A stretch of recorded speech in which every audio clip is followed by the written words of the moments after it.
Disclaimer dulu ya guys, aku membuat channel YouTube ini hanya untuk mengisi waktu luangku saja. Dan bukan untuk menjadi seorang YouTuber yang mencari penghasilan di sini, melainkan untuk menyimpan video perjalanan hidupku ke channel ini, yang tujuannya untuk aku ceritakan ke anak cucuku kelak. Karena banyak dari kita yang memiliki cerita menarik di masa lalu hanya diceritakan lewat lisan saja. Berbeda dengan aku yang lebih suka menceritakannya melalui video. Uang dapat dicari, ilmu dapat dipelajari, tetapi kenangan yang telah dilalui dalam hidup ini tak akan pernah terulang kembali. Hanya memori dan dokumentasilah yang dapat menjadi saksi. Momen sekecil apapun apabila didokumentasikan akan sangat berharga di kemudian hari. Oke, nggak usah panjang lebar lagi. Bagi yang ingin menonton video, silahkan menonton videonya. Tapi ingat ya, nggak usah like, share, ataupun subscribe. Karena aku bukan seorang YouTuber seperti orang-orang di luar sana. Dan bagi yang tidak ingin menonton videonya, silahkan skip video ini. Oke, bye. Ini adalah lanjutan dari video yang kemarin guys, alias part keduanya. Bagi kamu yang belum menonton video sebelumnya, ntar aku taruh linknya ya di deskripsi. Di part kedua ini, aku mau nunjukin ke kalian puncak dari Gunung Senghak guys, atau Senghaksan. Gunung ini tepatnya berada di daerah Dangni guys, distrik Saha, Busan, Korea Selatan. Menurut literasi yang aku dapatkan, bahwa gunung ini memiliki 5 jalur guys. Dan jalur yang aku lewatin ini bukanlah jalur yang utama, melainkan jalur yang paling sepi pengunjung. Gunung ini paling ramai dikunjungi adalah pada saat musim gugur guys. Jadi kemungkinan kalau ada kesempatan lagi, aku mau menaiki gunung ini pada musim gugur guys.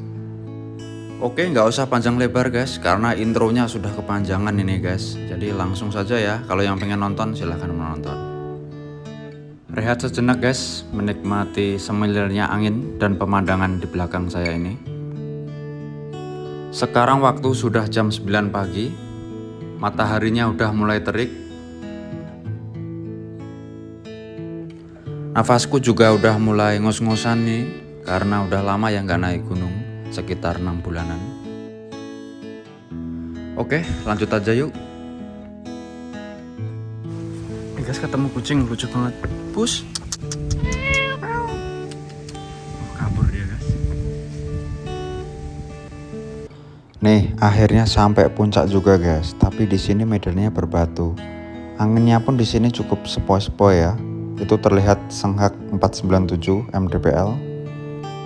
Sedikit informasi guys, gunung ini diresmikan pada tahun 1990 ya, sebagai gunung yang layak untuk didaki.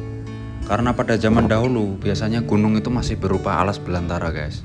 Dan pada tahun 1990-an gunung ini udah mulai dibuka untuk umum. Jadi udah aman ya untuk orang-orang awam seperti saya ini untuk naik gunung.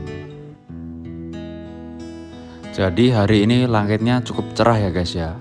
Itu terlihat juga tuh dari kejauhan ada alat stasiun cuaca guys, atau bahasa Inggrisnya Automatic Weather Station. Keren ya. Ini sebelah kanan saya juga terlihat ada apartemen dan juga laut juga tuh dari kejauhan. Alhamdulillah guys, akhirnya sampai puncak. 497 Senghaksan. Di sini ada nenek-nenek juga yang baru datang.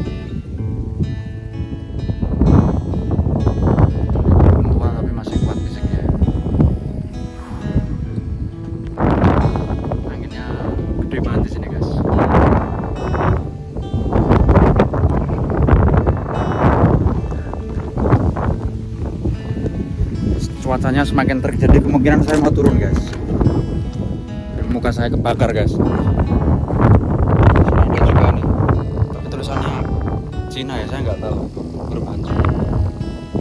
Seperti dugaanku awal ya guys, kalau di sini tuh paling cuma ada 1-2 orang, dan ternyata cuma ada ketemu 1 orang aja guys, yaitu nenek-nenek itu tadi.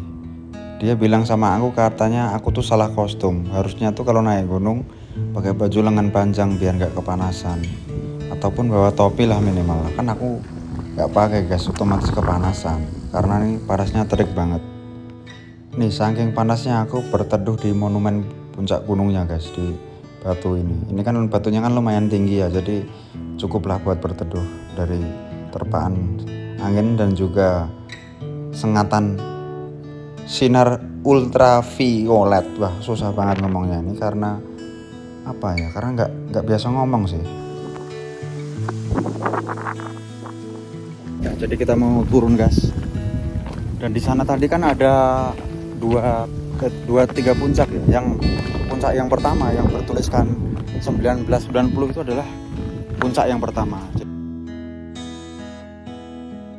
Jadi zaman dulu untuk penanda puncaknya dikasih tadi tugu seperti tadi, tugu ya.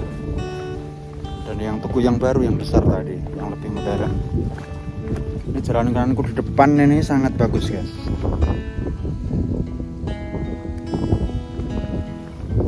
Ini sorry aku nggak terbiasa ngomong, jadi ngomong di depan kamera sedikit belibet guys.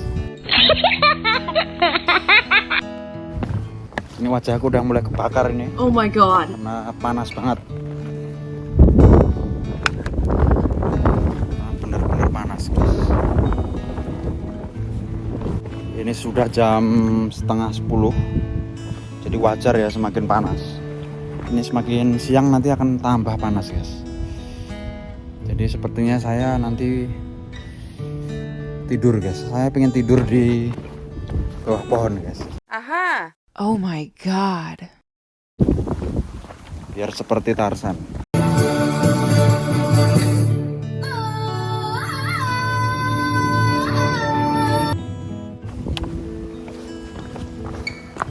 Oke, ini sudah masuk ke perhutanan lagi guys. Di atas tuh pemandangannya keren banget ya. Jadi dari sini kita bisa melihat pesawat, bisa melihat kapal, bisa melihat kendaraan. Ini ada pesawat yang lewat ini. Dan di sini adalah bandara guys. Di sana, sananya adalah bandara. Ini bandara guys. Ini guys, pesawatnya sudah mendarat guys. Jadi ini bandara ya, ini ya.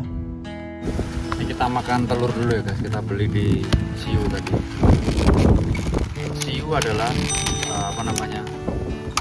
toko 24 jam ya. Kalau di Indonesia seperti Alfamart, Indomart kayak gitu.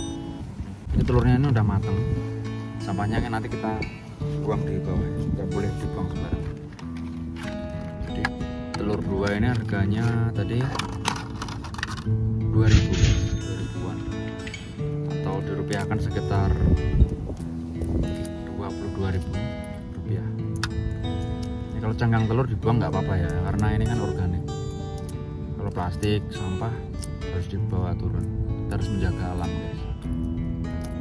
Telurnya seperti ini, udah matang ya, buat ngisi tenaga guys, karena tadi kita naik membuang banyak tenaga. Kita harus diisi lagi. Airnya tinggal dikit, tapi rasanya sangit guys. What? Enak ya. Lihat tuh pesawat landing.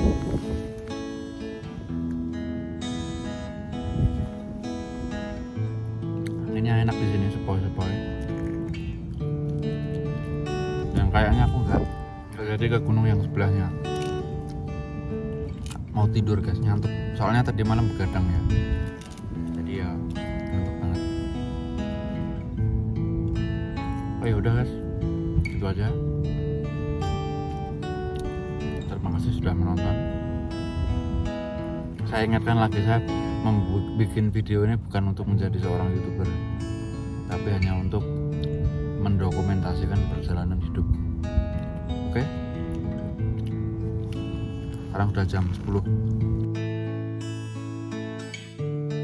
Saatnya pulang. Nah, habis ini nanti aku pulang. Bye. Di perjalanan pulang pun aku juga nggak ketemu orang sama sekali guys. Bener-bener nggak ada orang nih. Anginnya juga semakin kencang.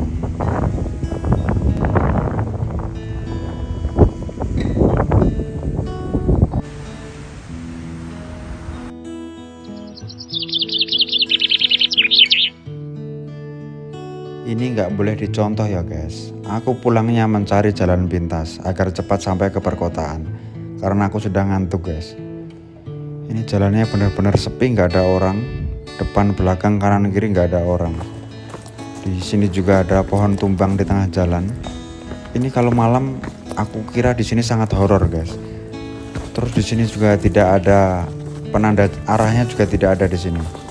Bener-bener ya membingungkan lah kalau sendirian kayak gini tuh. Kalau kalian lagi mendaki gunung dan menemui jalur yang seperti aku ini yang semakin menyempit, lebih baik putar balik ya guys. Atau enggak cari jalur yang lain biar kalian enggak tersesat. Kalau sudah tersesat siapa yang repot? Ya kalian sendiri. Juga keluargamu pasti menyariin. Makanya kamu jangan jadi beban keluarga ya. Terus buat kamu yang belum pernah naik gunung sama sekali dan mau atau ada rencana naik gunung, aku saranin cari temen ya yang berpengalaman. Ya minimal pernah naik gunung lah. Biar kalian nanti bisa terbantu dan gak kebingungan nanti di gunung. Karena gunung itu bukan tempat rekreasi ya guys. Kalau semisal kalian butuh hiburan atau rekreasi, ya mending kalian main ke pasar malam aja ya. Kalian di situ bisa naik kora-kora, naik komedi putar, naik odong-odong, naik kereta, terus mancing-mancingan ikan gitu, ikan-ikan kecil itu ya. Terus masuk wahana rumah hantu, istana boneka kayak gitu kan mending kayak gitu guys daripada naik gunung. Naik gunung itu capek, butuh persiapan, baik persiapan fisik maupun mental, juga persiapan uang juga ya. Karena kalau nggak bawa uang ya nggak mungkin lah masa kalian naik gunung dari rumah mau jalan kaki kan. Kalaupun naik motor juga perlu bensin juga. Dan pastinya belinya pakai duit ya, bukan pakai daun ya.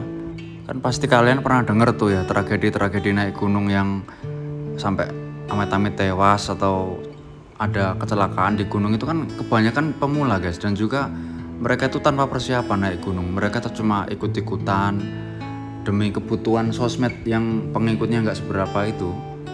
Mereka rela naik gunung, rela kedinginan, hipotermia, cuma alasannya mau diposting di medsosnya. Padahal ya followernya nggak nyampe 1000 sih padahal ya. Zaman sekarang tuh udah enak ya guys ya. Kalian mau cari informasi mengenai persiapan mendaki gunung itu udah ada semua. Tinggal kalian mau apa enggak.